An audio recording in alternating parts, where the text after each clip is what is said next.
All right. Good morning. This is MTSS for Community Schools. I'm Eric Neal from State Support Team 11. I'm here with Dr. Morgan Fagnani and Barry Bay.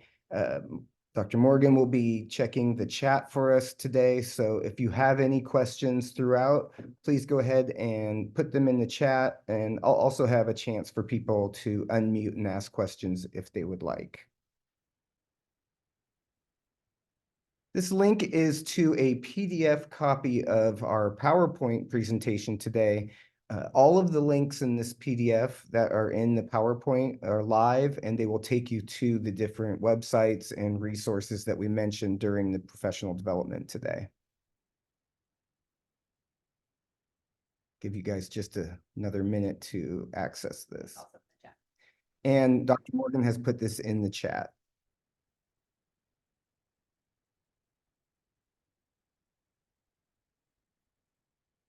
Okay, the goals for today's session are just a basic understanding of the MTSS framework. The MTSS framework we're using today is from Michigan. There are lots of different frameworks that are just as good or that people are using around the country. This is the one that we like here at State Support Team 11.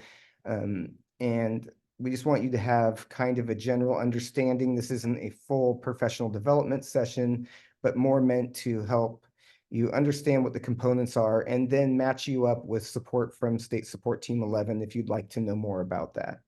Our secondary goal here is identification of tools and resources that support the implementation of MTSS and also connections between MTSS and the Ohio improvement process. So understanding MTSS, what is MTSS? Ohio's strategic plan for education, Each Child, Our Future, is centered around the whole child. It's basically the idea that through all of these different priorities and strategies that we are meeting all of the needs, the academic and the social and emotional and other whole child needs. And MTSS is aligned with Ohio's strategic plan. So when you talk about supporting the whole child, what are we talking about? When students are healthy, they feel safe, they're supported, challenged, and engaged in learning, they're more likely to achieve greater success. So MTSS helps with that coordination of policies and practices and partnerships that support students in developing healthy behaviors, support our services to students and families, and engage others to support student wellness and success. MTSS is aligned with this, and it has the components that help create a safe and supportive school environment. So what MTSS is, it's a comprehensive framework that's comprised of a collection of research-based strategies that are designed to meet the individual needs and assets of the whole child. It's interconnecting the education, the health, and the human service systems in support of successful learners, schools, centers, and community outcomes. And it's an efficient way to organize resources to support educators in the implementation of effective practices with fidelity so that all learners can succeed.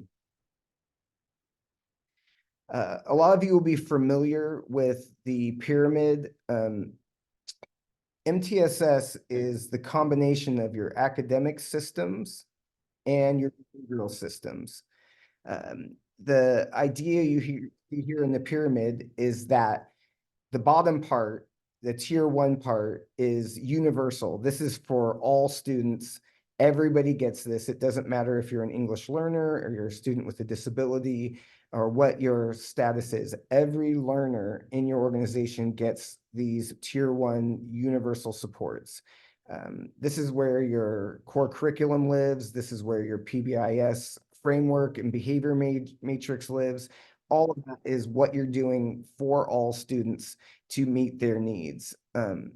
Tier 2 is meant to be a smaller, more targeted small group interventions based on the needs of students that have not been met in your tier 1. And then tier 3 are those individual intensive supports for all of the students that still are having some challenges after receiving that tier 1 that everyone received, and those targeted small groups. And then this is meant to really narrow in on those individual needs. So if you think about the MTSS umbrella, everything that you do falls under this MTSS umbrella. We've transitioned away from thinking about response to intervention, RTI, but it's the same kind of principle, thinking about your core instruction, your small group interventions, and your intensive individual interventions. And then on the other side, that PBIS framework, but also social and emotional learning. We have, everything that falls over on that other side. Again, we're using Michigan's framework. They have it broken into 5 parts, but Michigan, and we have links to all of this again in the PowerPoint. Their practice profile is really good.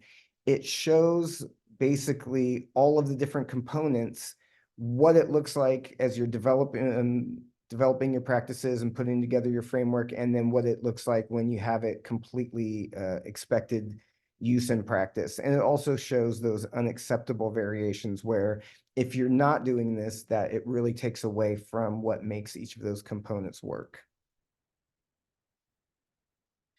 So Michigan has identified 5 essential components of MTSS. It's team-based leadership, tiered delivery system, selection and implementation of instruction, interventions, and supports, comprehensive screening and assessment system, and continuous database decision-making. So the first one, now Michigan would tell you, and in all of the work we've done, people would tell you, there's no real order that you have to put those 5 different components into practice. You're doing all of these things already to some degree, but you really do need to start with team-based leadership, because if you're going to implement MTSS in your community school, you will need a purposeful team that's going to help lead this work. So we always encourage everyone to start with team-based leadership. So where do we begin with that? Establishing a leadership team, you need to include stakeholders that are representative of the school and the community. You really want this to be informed by what the needs of everyone are. And if you just have 1 or 2 people that are on that team that maybe don't have that classroom connection or that family connection, you may be missing out on putting some things in place that really are going to help meet the needs of all learners. And you also want to ensure that there's alignment with existing teams. You, again, already have a lot of these things in place. The MTSS team would really be the way that you're tying all of those things together and looking at it holistically, even though you're going to have those other teams meeting in subcommittees throughout the year. A thing to consider that's really important, here in Ohio, we use the Ohio improvement process, which means you're using district or community school leadership teams, building leadership teams, and teacher-based teams. When you're thinking about this, if you're going to go and fully implement MTSS, are you going to repurpose your district leadership team to become your MTSS team? Or are you going to have your MTSS team be a subcommittee of your DLT, or in this case, if we're talking about community schools, your CSLT? There is no one correct answer. There is no one right way you have to do it. Just you want to consider your meeting calendars, how many meetings you already have, and if you have time and capacity to add an additional team, or if you think it would be best to utilize your existing team to be able to do that. Again, what are those different subcommittees that would be reporting out? Do you already have teams that are nominating students for interventions in tier 2 and tier 3? Is that something you would integrate in? Would you think about starting a different team and doing that? Your PBIS team, Are they already up and functioning? If they are, that would be a subcommittee of that holistic MTSS team. And then, is there correct representation at the table? Do you have, again, that stakeholder voice, all of those different people that make up your school community? You want to, as much as possible, make sure that they're represented. And then what is the focus, the goals, and the agenda of the team? So when we're talking about team-based leadership, it's those collaborative team structures, developing and monitoring an MTSS implementation plan. You're going to see what comes up a lot when we're talking about the Michigan Practice Profile is a written process.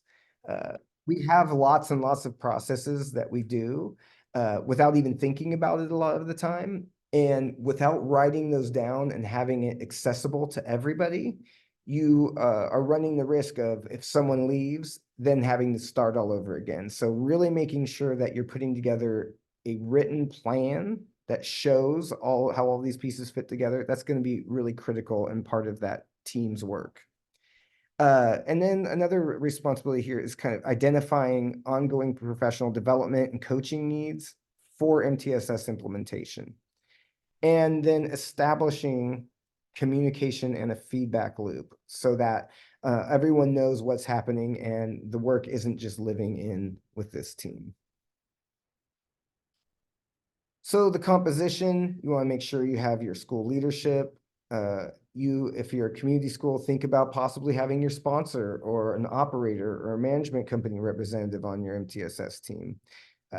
You're going to need somebody that is able to access and is fluent with data to be able to process and make sure that we are getting everything that we need at that MTSS team level.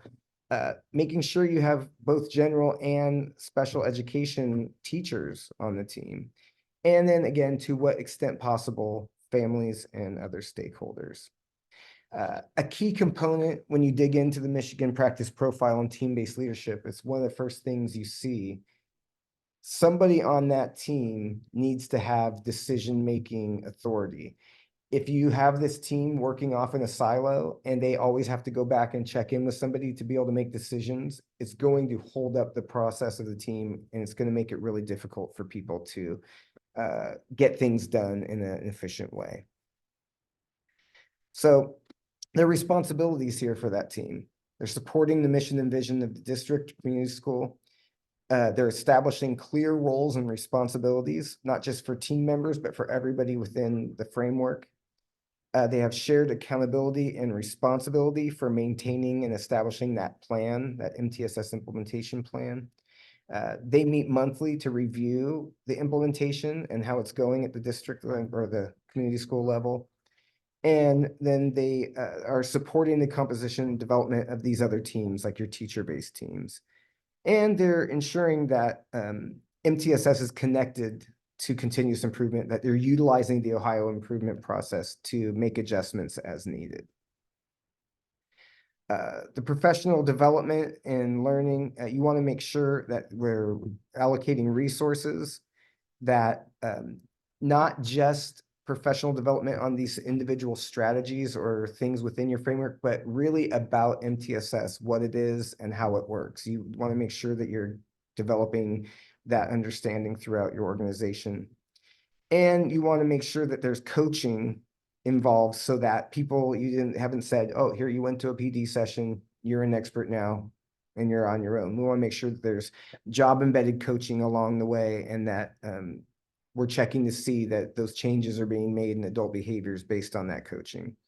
And that you want to make sure that you're evaluating what the needs are, at least annually as an MTSS team, to make sure that whatever needs come up, that you're addressing those and being able to move forward. As far as communication goes, we want to make sure that there's a set documented way for people to communicate and with stakeholders, with people throughout your system, and that the things that are happening at this team level, everybody knows about. So before I jump into tiered delivery system, I want to check if there's any questions in the chat so far. And also feel free to unmute and just ask if you have any sort of questions around tiered delivery system. I mean, team-based leadership, sorry.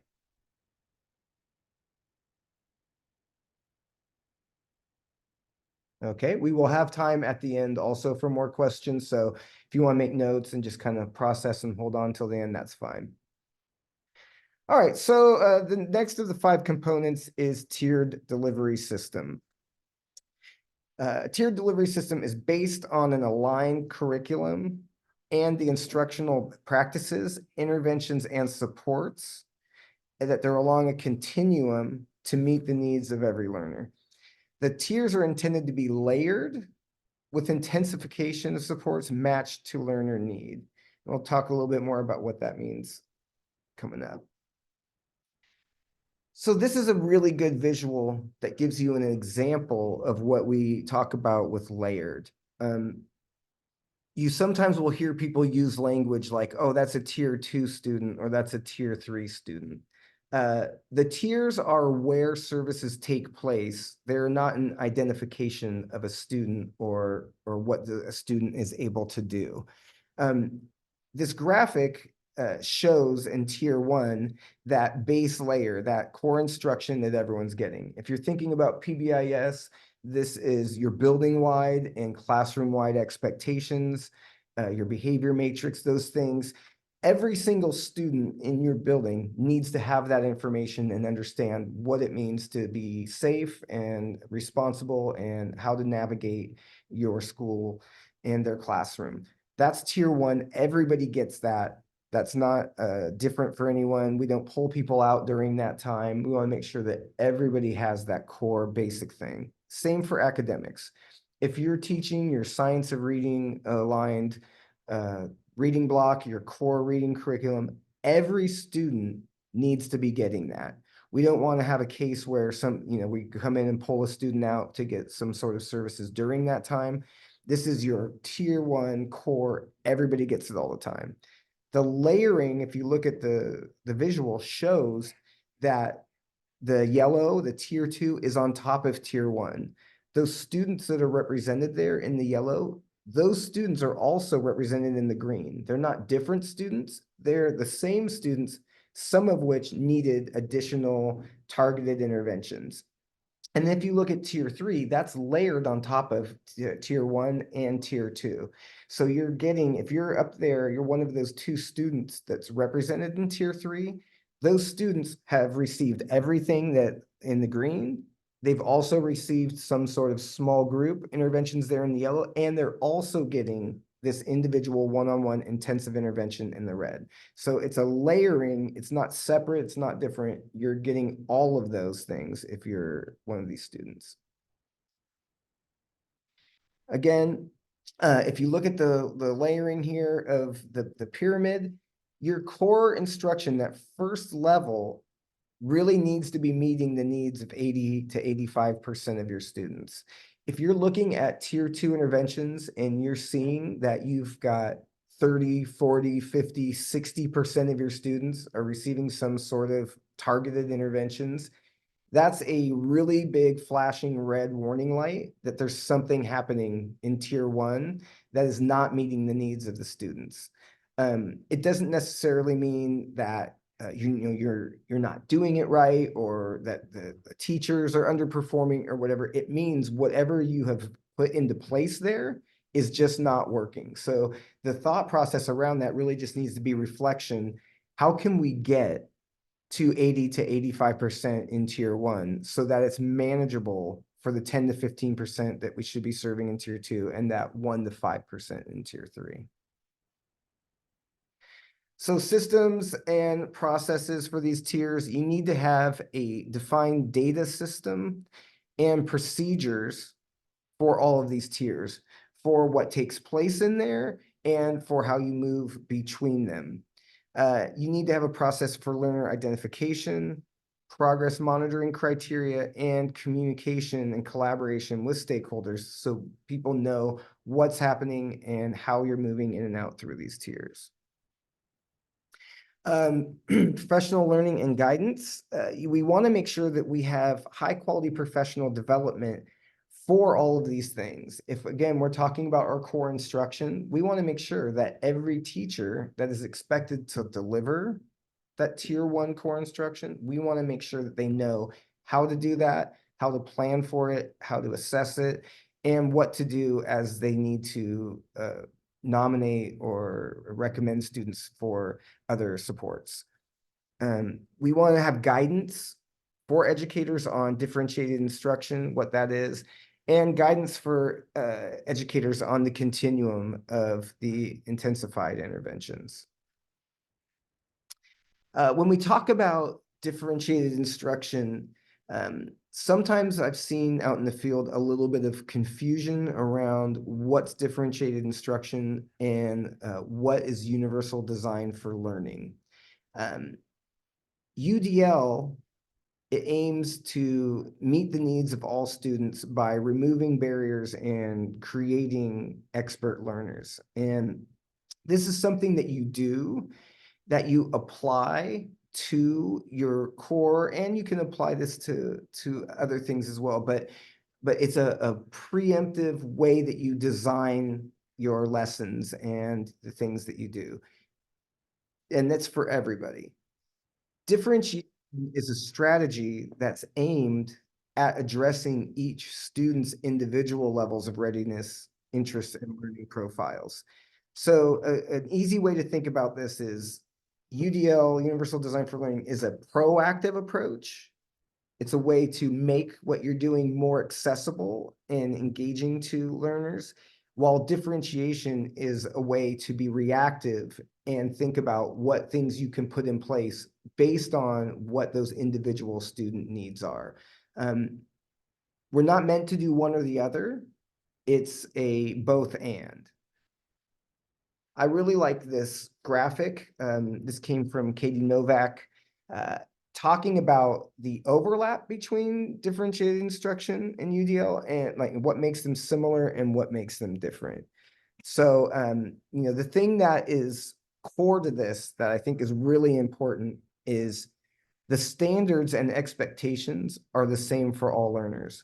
We don't just water things down or say, well, this student has a disability, so I'm going to teach something that's, a little bit back in the standards a few years earlier or something like that. We want to make sure that we have the same high expectations for everyone, and that's how UDL and differentiated instruction are the same. There's flexibility in the lesson design and student groupings. That's also the same. Individual learning strengths and limitations are considered in the planning. Again, one's preemptive and one's reactive. And then a wide variety of tools and technology are used to assist student learning. And then supports and scaffolds are both integral in lesson design. So you can see that this is maybe sometimes why people get a little misunderstanding around that, because there are some similarities. But then again, the main differences are that UDL is preemptive and it's removing barriers for everyone, and differentiated instruction is more targeted and based on that individual student need. These are the UDL guidelines. Again, all of the links in that PDF version of the PowerPoint will take you to these different resources and different websites. CAST, it has this really good, quick visual representation of universal design for learning. And it's really around how are we creating multiple means of engagement, multiple means of representation to show people and help them learn things, and then multiple ways for them to demonstrate what they learned through different actions and expressions. The Iris Center here, this again, a link is a live link at the top. This will take you there. This has a lot of really good resources about understanding what differentiated instruction is and how to do it. So I'm going to take a pause here again and check to see, are there any questions in the chat? And would anyone like to unmute and ask a question about the tiered delivery systems?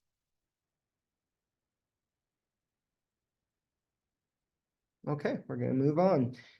The next is selection and implementation of instruction, interventions, and supports. This is another responsibility of that MTSS team. So if you look at the different parts of this, you want to have and keep an initiative inventory. This tool will help you see all of the things that you're currently doing, and it will also help you as you are selecting new things to deselect things that are not working. If you look at this, you want to have a written process, not just the tool, on how to select and deselect supports. This process should use evidence, usability, supports, need, fit, and capacity as these determining factors on if you're going to do something, continue to do something, or get rid of something. Like I mentioned before, written process. It's very, very critical that your process is documented and that everybody knows it. And because if you lose somebody that's working on a team or leading the team, the new people are able to come in and learn right away. What is our process? How do we do this? And, as you're a team and you're writing this process, it also helps to deepen everyone's understanding of what you're doing and why you're doing it. You also want to have family and community engagement to receive input and feedback on the things that you're doing, and is it meeting their needs, and do they understand why you're doing it? And also, you want to allocate resources for professional learning, coaching, materials, and time and space for implementing with fidelity. We were already doing a lot of things, and we tend to just pile more and more on top of teachers. And we want to really be sure about what implementing with fidelity looks like, and that we are supporting people in understanding that and giving them the knowledge, skills, and ability to be able to do it. So we're not just piling more and more on and hoping for the best. We're actually really supporting that. This is an example of a district initiative inventory. There's a link to one I like a little bit better that's later in the presentation, but this is really just gives you a clear idea of the tool. You put down all of the different things you're doing in there, what the expected outcome is, the target population, and then all these other things, the financial commitment, the relation to district priorities, the level of success. And really importantly, at the end of that one, if you think about the evidence of outcomes, when you're having a conversation about selecting or deselecting things, a lot of times you'll have somebody that is really invested in a certain thing. Well, they're going to want to hold on to that really hard, even if it's maybe working or not working so well. Having this conversation around the evidence of the outcomes, like what was supposed to happen by doing this, and is it happening or not, that helps take away some of the feelings out of it, and you're able to really focus in on, is it working or not? Again, a written process for selecting and deselecting and aligning these instructional practices. You want to say, our committee will meet quarterly, yearly to review. We'll meet at the end of the year to make decisions. But putting those things in place will make sure that you attend to all of this stuff. But like I said before, also help make sure that, as change happens, people understand your whole system. This is another tool that comes from implementation science. It's called a hexagon tool. This really is a wonderful tool when you're looking at bringing something new on. It gives you 6 different areas to talk about. We have the link to this tool as well later on, but it shows, is there evidence for this? Does it make sense? What is the usability?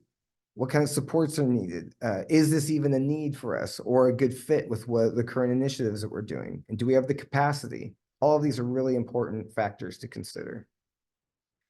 As far as engaging families, we do lots of work with the Ohio State University Family Engagement Center. They have loads and loads of resources. And again, this is a live link. You want to allocate these resources and make sure that everybody has all of the things that they need to be able to do their work. Going to pause again. and talk about the comprehensive screening and assessment system, but all right, the chat looks clear. Anyone want to unmute and ask a question? Okay. I have a quick question. Yes, please. In terms of putting interventions in place and then checking in on whether or not those interventions are working, specifically at the tier 2 and tier 3 levels, how often would you say that should be occurring? So I think what you really want is when you get those tier 2 and tier 3 interventions established, right? So you're going to, as a team, come up with and say, what do we do when the students have received this core instruction and they're still having an issue? So what you would want to do as a team is not just choose the intervention. You'd want to say, all right, first of all, is this aligned with what the student needs are that are coming in? And then if they do this, you want to define what the intervention is. What outcomes should we see based on that? Right? Because what we want to avoid is we want to avoid people just like, oh, you're a tier 2 student now and you're living in tier 2. The idea is that whatever that intervention is solving the issue that sent them there. And so the people who are doing that intervention, I think, are collecting that intervention as it's, or that data as it's happening. They're checking in to see, I've given it the right, amount for the right frequency, and is it working or not? Now, they may not be reporting that out as they do it every time to the team, but you'll want to set some parameters in there to say, okay, after a certain amount of time, we think this is working or not working. They're going to want to then report that back and say, all right, we did this. Did it work or not? So I think they're recording the information like each time they're doing the intervention, but they may share that out just at the end of the amount of time that they decided, or they may share those things out quarterly and say, okay, here's how our tier 2 are going.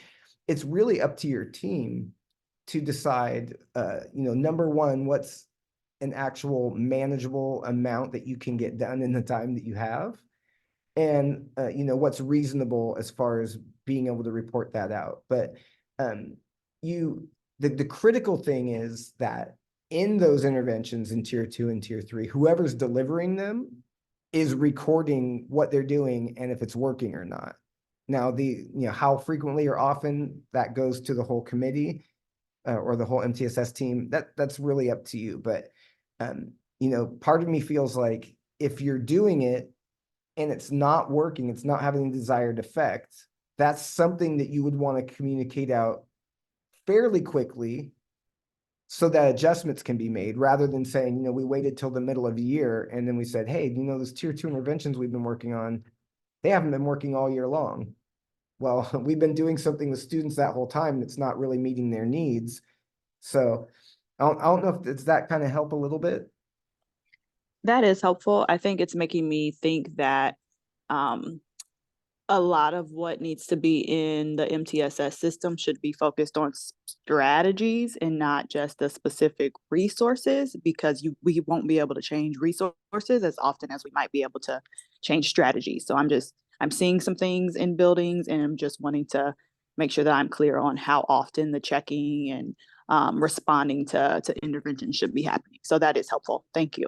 Yeah, great. That's a great question. And I think one of the challenges with this is that there's a lot of parts to this system, and it would be helpful if there was a unified, just one way, like this is how you do it. And really there's not. And so that's why having that MTSS team is so important, is as you go through this practice profile, it will ask you to do these things. It will say, do you have a documented written system for? And then it takes time, but as you ask yourself and your team these questions, how are you? And sometimes it's as simple as that. How are you documenting if these interventions are working or not? Or how are you identifying that the intervention's a good fit? Just having those conversations sometimes clarifies things and clears that up. So you're definitely on the right track, and that was a good question. We've got another question in the chat. Okay. how do you transition students out of the different tiers? For example, a student starts in tier 3 and the interventions are working and they move to tier 1.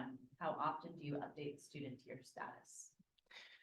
That's a good question. So Dr. Morgan read that question. It's basically how often or how do you transition students out of the tiers? There was a really good graphic that someone had that didn't have the lines in the tiers, because that really kind of shows like, okay, these are these static places. Well, I've moved, now I'm in tier 2. They almost did it where it's more of a blurred line. You can move in and out of these as frequently as possible. To me, ideally, what you want is as the student is whatever issue is that identified them for additional supports, as that is solving the problem, if the intervention is working, they should be able to transition out as quickly as possible. You know, I know sometimes people will say, oh, well, this intervention is 4 weeks of doing this intensive thing. If a student has achieved what they needed to achieve in 2 weeks, you could move them out that time. I think that really comes down to, you know, in your procedures and in your documentation of what your interventions and supports are, making sure that it's tied to what the student is doing and the skills that are being given to them that solve whatever that deficit was, and less than kind of tying it to a rigid amount of time. That'll really help you do that. You know, I know it's a lot easier to monitor sometimes to say, you know, we're just going to do it by set amounts of time, but it's more really just tied to the success or lack of success in what the intervention is. You know, if you give them that tier 3 and it's working really well, they can come right back out of that. Or if it's not working, they may have to stay a little bit longer than you first intended. Does that help with that question? Okay. There's nothing else. And again, we'll have more. Oh, good. Thank you. We have more time at the end for questions as well. Okay, so this comprehensive screening and assessment system, this really is, a lot of times when people hear this, they're thinking about like the screening of the students. This is really kind of the screening of your system. This is more about what your system is and how you're doing it and how often you're checking on the success of your system. So again, this is really, really important when you think about this. Again, written process. Make sure you're documenting these things. As you document what you're doing in these different areas of the practice profile, it's really completing your MTSS guide. If you can go through and answer what you do in each of those areas and put that all together, that would give you a holistic picture of your whole system and help you organize it in that way. High quality professional learning for all assessments. You want to make sure people are not just giving things, they know what the purpose of the assessment is and how to deliver it, and also how to use the data from that. Guidance, clarity, and roles and responsibilities. This is really helpful as well. You know, who is doing what in your system? What, how often are they doing it? What does quality look like? All of those things. Communication to stakeholders and a written process to monitor fidelity. Like, how are these things going and how is it working? So the benefits of having a written process, it's clarity. Everyone knows what to do and when to do it. You have a succession plan, so the work continues even if a member of your team leaves. And refinement, it's much easier to identify what work is and what needs to be adjusted when there's a written plan to review. So what does high quality professional learning look like? So these PD considerations you want to have. What is the purpose and intended use of the assessment? Again, a lot of times we just choose things. We'll say, all right, here's a menu of tier 2 interventions, and people will say, well, the student's not getting it, just pick something from that list. We really want to be more intentional than that and make sure that we're picking things that are aligned with what the need are. Like lines up with this, why you selected the assessment, what the technical adequacy of the assessment is it going to give you what information you need out of it? how to correctly administer and score it, and then how to interpret the data.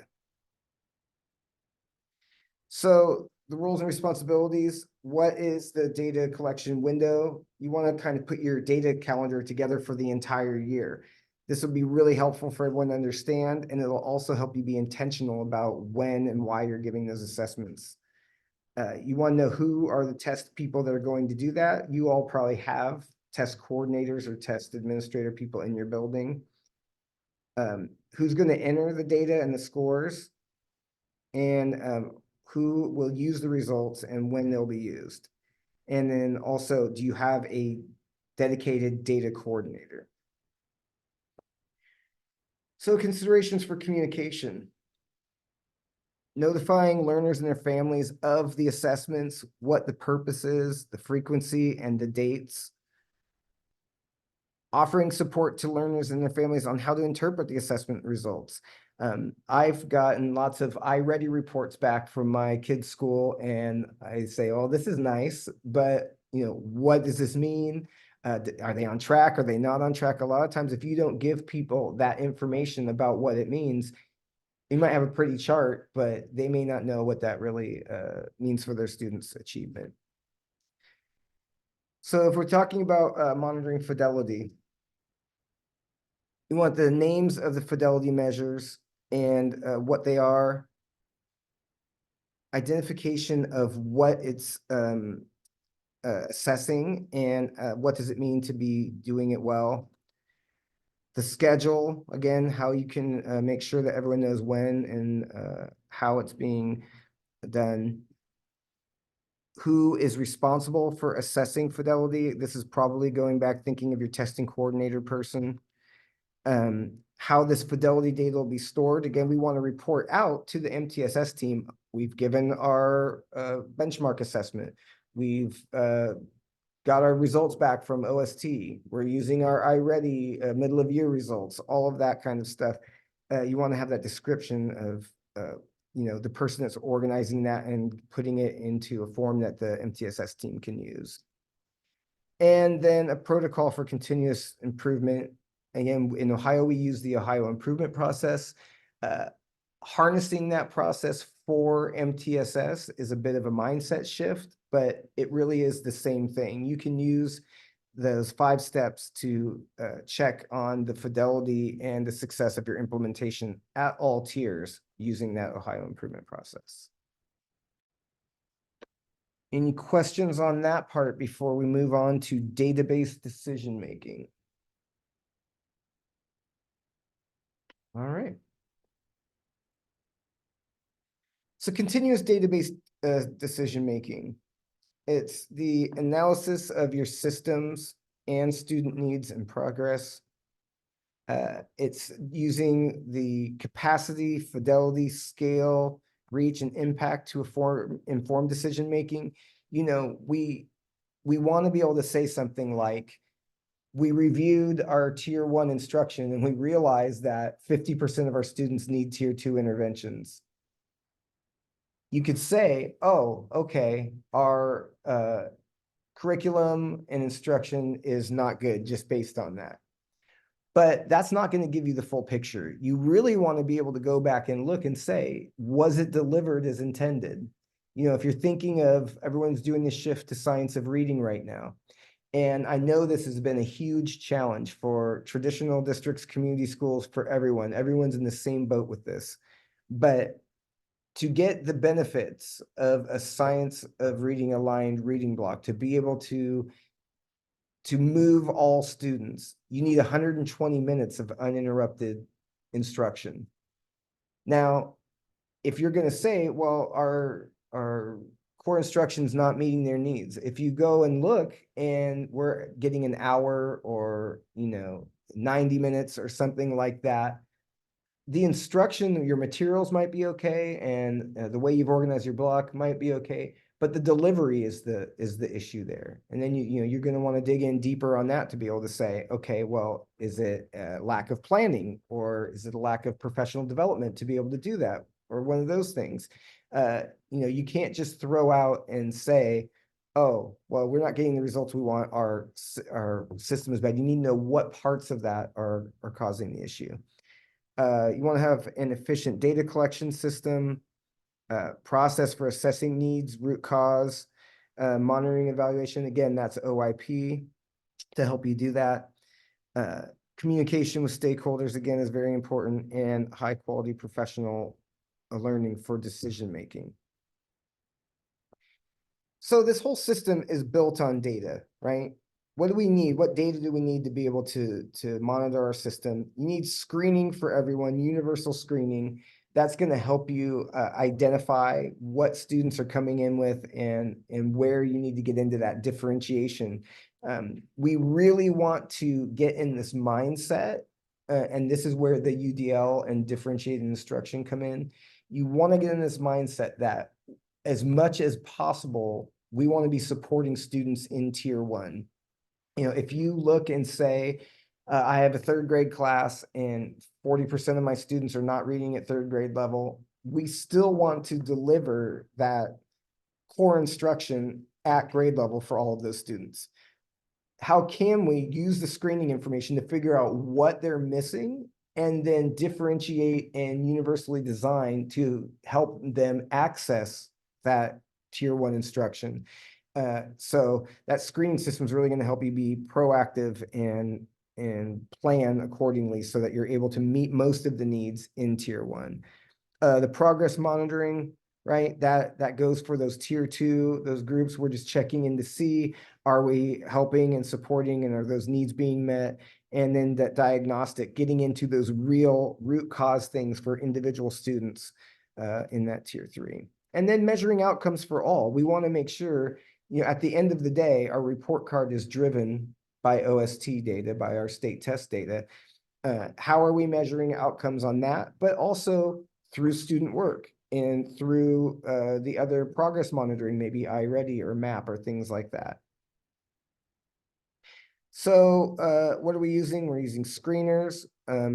We want to help to identify what those needs are up front. We also have nominations, right, by staff members. The student may ask for help, different ways that we're looking to make sure we're identifying students for these different supports. You want to establish, this is very, very important, you know, as you get your system put together, you want to have written decision rules for when and how you have these conversations about adding those layered supports on for students. Not for, you know, to move them from one place to another, but to layer on those additional supports in tier 2 and tier 3. Really, really important that you have those decision rules down. The universal screening for all, again, we're hoping that, you know, as we're screening, that we're seeing that the majority of our students their needs are being met by our core instruction. And if they're not, if we're seeing these common things come up in the screening, what can we do to address that and also support that? Going again and looking at these data decision rules, you know, if we're thinking on the behavior side, if we're talking about office discipline referrals, right? What number of those could be considered at risk? Is a, you know, 1 referral at risk, or is it 5 referrals? Things like that. It's really getting into the details of how we're using this data to be able to decide what we do and how we move students through the different tiers. This is a good example here of some data decision rules. If you can see, it has listed, you know, when we do the reviews, what the scores are, what would get you, you know, on the radar, what would be a real, like, serious issue, and who is responsible for doing this. Things like this are really, really important to have and documented. It just helps everyone understand what we're doing and when we're doing it. So these progress monitoring, again, we want to measure, are these tier 2 and tier 3 interventions working or not working? You're going to want to know not just that the student went to the small group, but what was done during that small group, and did it work? And if it didn't, why did it not work? because that's going to be helpful as you start identifying those tier 3 individual kind of supports. You know, you want these people that are delivering these assessments, that are collecting this data, to ask those questions. Is the student making progress towards that goal? They came there with a goal in mind. Are they making progress? Is the intervention effective for most of the students that are receiving it? You know, maybe you have that small group of students and 4 out of 5, they were able to make those connections and move along. That means that's probably a pretty effective intervention. And is the intervention being implemented with fidelity? That's again why it's important to document those things and have those written policies and procedures down for those different interventions, so that you're able to say, not, well, it didn't work. Well, you want to know, how frequently did you do it? To what level of quality? If you can answer those questions, you'll know. And then again, the Ohio improvement process. I think by now most people have seen this. That supporting implementation in the middle, that's really, if you're getting your MTSS team together, that would take place there. That part is just making sure that your system is set up to use the process to be able to do this type of work. And then any of your tiers, any of your conversations around this can be filtered through the Ohio improvement process. You know, if you think about that, you know, in tier 2, we identified needs. We've looked at, and we have policies to select these research-based strategies in tier 2 that we're going to use for that. In step 3, what is the amount of time we're going to do it? What level of quality? Who's doing it? That's all of your plan for implementation. In step 4, you're going to have that person that's delivering that intervention checking to see, is it working? What adjustments do I need to make? How can I make sure that the students progressing according to what we had hoped for? And then at the end, did it work or not work? And what do we need to do to make adjustments there? This can be applied to anything that you're doing inside your system. It's a little bit of a mindset shift, but really, we don't want to be doing something OIP off to the side of MTSS. We really want to think of it just as the way we're able to look and see, is what we're doing working or not working?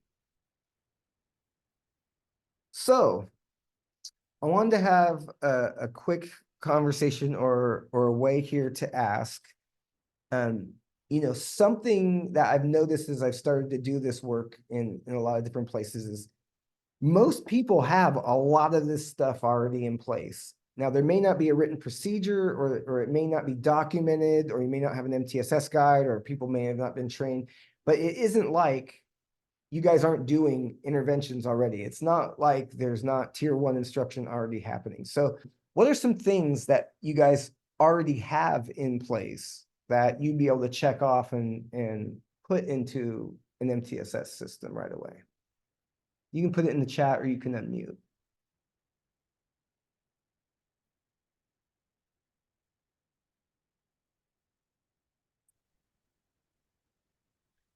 Hi, just so you have some communication, I think I'll share out what our school at Great Western Academy has in place so far. We have a title program that does a lot of our MTSS work for the academic portion.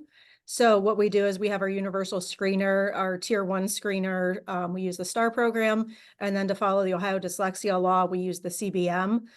From that, we look at the data and move kids into tier 2 based on that screener, and do interventions based on their specific needs. And then after so many weeks, usually about 16 to 18 weeks in tier 2, we do another, well, we're constantly analyzing the data, but we go back in and look at that and see if anyone needs to move to tier 3. I know that somebody asked about moving back and forth to the tiers. What we do is we always are looking at the combination of data from their OSTs for 3rd grade and up, and their STAR plus their actual report cards. Because one thing we find is in our title program is if we put them in a curriculum or some kind of intervention program, they show amazing progress, but we don't see it transfer over into the classroom. So we make sure we have at least 3 data points before we would move them back and forth to tiers. Great. Thank you. That's really helpful. Got a comment in the chat. It says, our district has an overall plan, but we lack the actual monitoring of the initiatives and monitoring of student progress.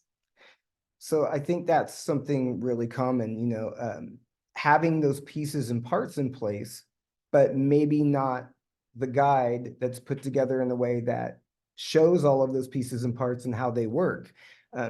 Yeah, I think that's the encouraging thing for me is, if you can take your team and really just kind of do an audit of your team and what you currently have in place, you're able to then just document some of these things and tie it together and then start monitoring again, thinking about it through this holistic lens. And it really will help you as you have your mid-year checks or your end-of-year checks to say what worked and what didn't and make those adjustments. And then it doesn't feel like you're starting from scratch and doing a whole bunch of new things. You're able to really jump in where you're at. So yeah, that's really helpful. Got a question. Okay. Do you have a behavioral screener or social emotional screener you suggest for the behavioral PBIS part of MTSS? So there are some links at the end of the presentation, and one of them will take you to the like newly updated PBIS site, and they have loads of those things there. But also, if you're a community school here in our region, we have consultants that are available to talk to you about those specific type things as well.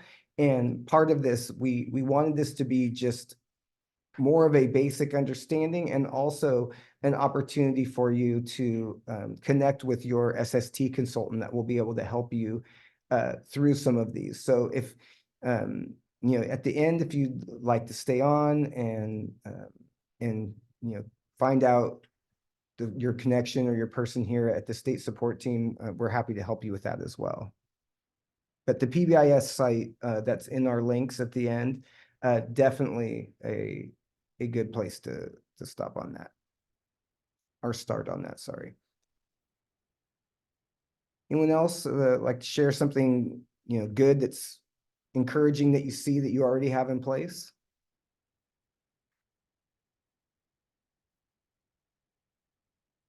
Okay, well, I know all of you out there, you do have a lot of these parts and pieces, so be encouraged with that.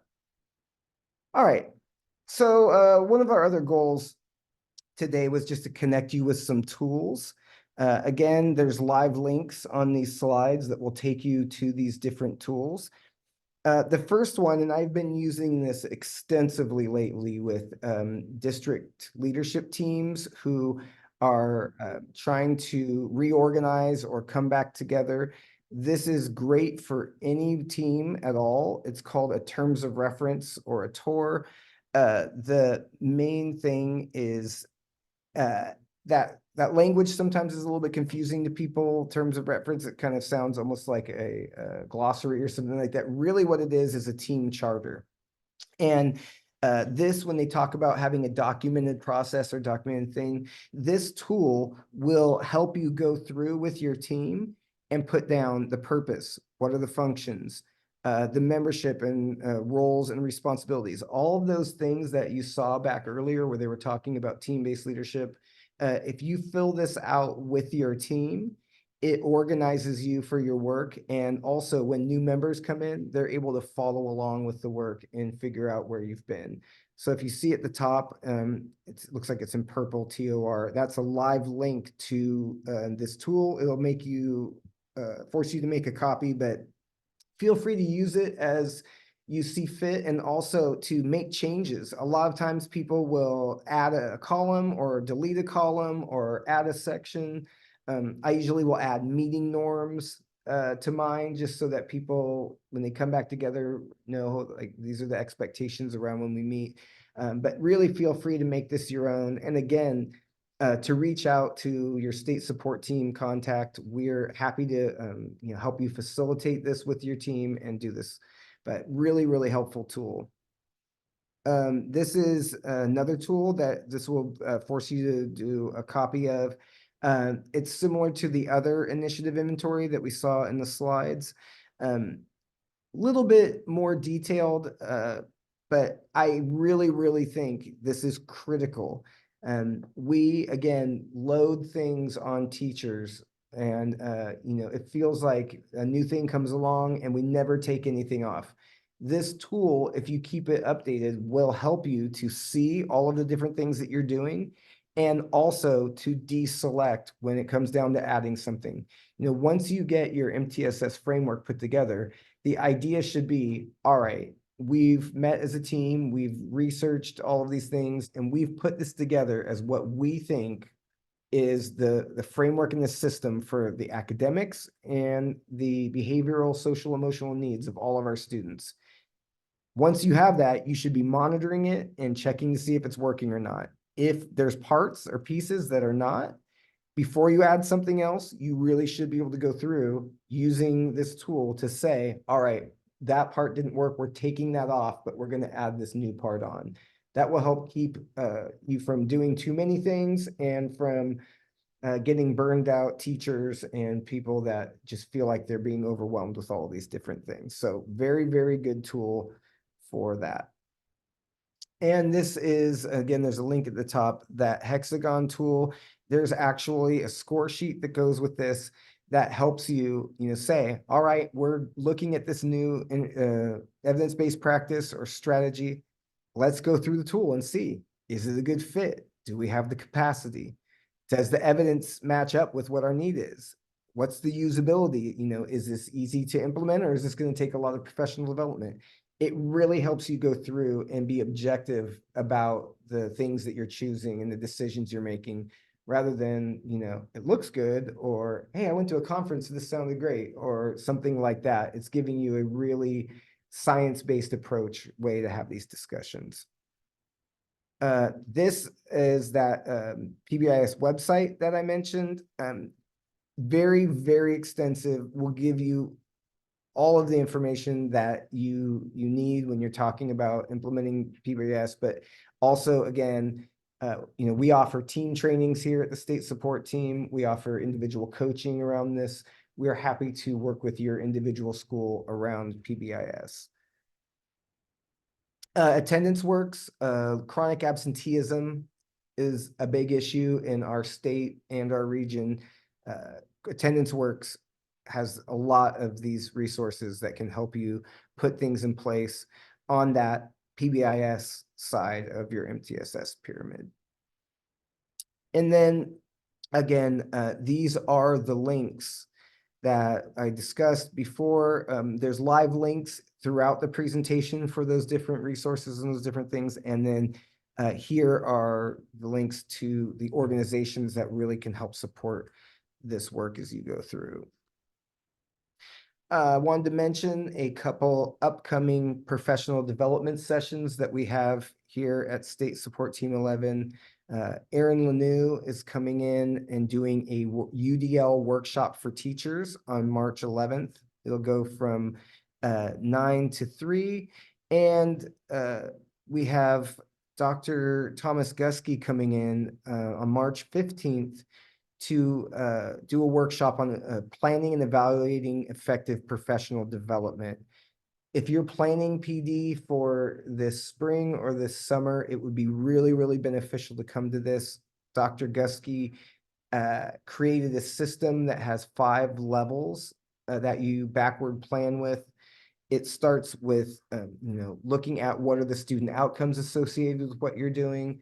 What are the adult practices that you would need to achieve those outcomes? What are the different things you need to do in your school environment to remove barriers to be able to fully implement? And what should teachers be able to know and be able to do after that PD? And then getting down to what we normally do with the PD, which is, did you like it? Did it meet your needs?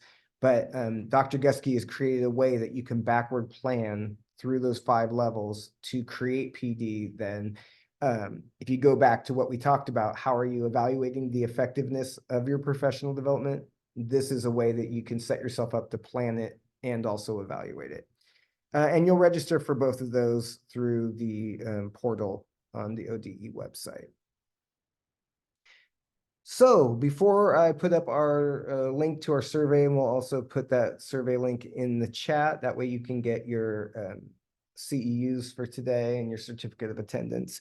Are there any questions?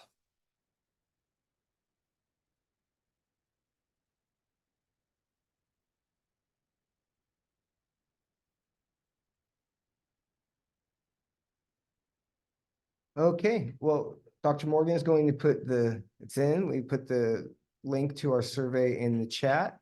And this is the link up on the screen as well.